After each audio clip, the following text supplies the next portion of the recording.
Today's adventure finds us on Puffin Beach.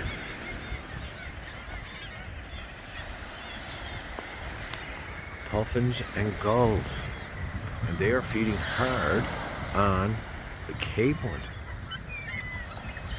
So they're almost on the surface. The gull are just picking them off, or they're stealing them from the little puffin. There they are, right there. This is called Puffin Beach because this is where they release the puffins when they get trapped in the village. And the puffin needs a little bit of wind and a bit of wave to take off. But he's having a great time out there.